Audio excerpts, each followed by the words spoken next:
With that being said, we now switch over to softball. UW softball taking on Utah on their final road trip of the regular season. Not the best road trip.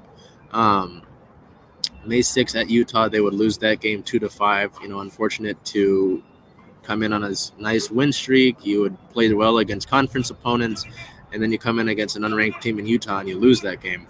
Player of the game, right fielder Maddie Husky going 1 for 3 with 1 run and 2 RBIs there. Like I said, really frustrating. And then, okay, let's go and win the next game and get the series. No, you lose the May 7th game at Utah 3-4. Try to come back, not able to do so. As I believe, actually, Utah walked it off with a run in the 7th inning. But player of the game for this one, it's kind of tough. Let's go with catcher Jen Cummings, 1 for 3 with a run and 1 RBI. Just frustrating, though, for the Huskies. Obviously, to come in with, some momentum, you think, hey, you come off some great conference play. Obviously, Utah Valley, I won't scoff at them, but you sweep Stanford, number 21 ranked team in the country, sweep Oregon, the number 19th ranked team in the country, you sweep Oregon State, the number 19th. Before then, you're like, oh, we're on this great win streak, and then Utah comes and mucks things up. Obviously, against Utah on May 8th, you're able to get the 5-1 win. But again, to lose the series to Utah and an unranked opponent right as you're getting towards the end of the year is got to be frustrating. But we go over to player of the game here, shortstop Baylee Klingler. Klingler filling in at shortstop for the day, going 1 for 2 with 1 run, 2 RBIs, and 1 walk on the day. Just frustrating, But with that being said, they've got a new test next week against a pretty damn good team. So we'll continue with team-related news. On May 4th, we had some big news here as Gabbie Plano was drafted to Athletes Unlimited. Plano was selected in the AU Collegiate Softball Draft, one of 13 NCAA student-athletes selected.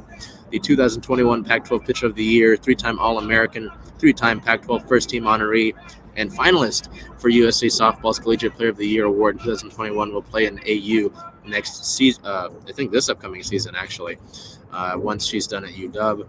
She is the second Husky in program history to hit 1,000 strikeouts, the 1,000 strikeout mark. Fourth Husky with 100-plus career wins, a career ERA of 1.49, 80 complete games, and 4 shutouts. Former Huskies Sis Bates, Courtney Gano, and Victoria Hayward will all play in AU next season with plans. So 4 Huskies, some great representation there in AU. Then also on the 4th, it was announced that infielder Baylee Klingler was named a top 10 finalist for the USA Softball Player of the Year award. It is the second consecutive year that Klingler has been in the final 10. Plain and Sis Bates were among the finalists last year as well. Klingler leads the Pac-12 in batting average at 450. This was on May 4th. These stats were home runs at 21, RBIs at 63, RBIs per game at 1.43, slugging at 1.014, and ranks at the top 10 in the NCAA amongst all these categories. Holds a .943 fielding percentage. The top 3 finalists will be announced on May 18th, and the winner of the award will be announced prior to the Women's College World Series. So some great honors there for some great Huskies that lead the way for this Husky team. With that being said, UW, I believe, ranks in at number 10 right now. They should be 10th or 9th, but with the series loss to Utah, I imagine that might drop. They sit at a 34-13 record, 3rd in the Pac-12, and they will take on the number 4 team in the country, Arizona State. Through 14th. May 12th is a 7 p.m. start. May 13th is a 5 p.m. start. And May 14th is a 1 o'clock start. Arizona State's number 1 in the Pac-12 with an 18-3 conference record, a 37-8 overall record. And as I mentioned, the number 4 team in the country. It doesn't get more daunting than that to end the regular season for Washington. And then to wrap it up here, soccer, we only got one thing.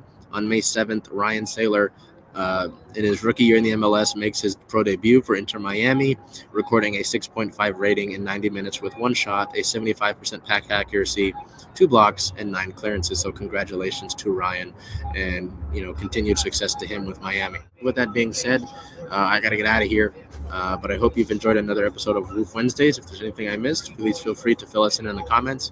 Otherwise, we'll see you next week, and go Dogs.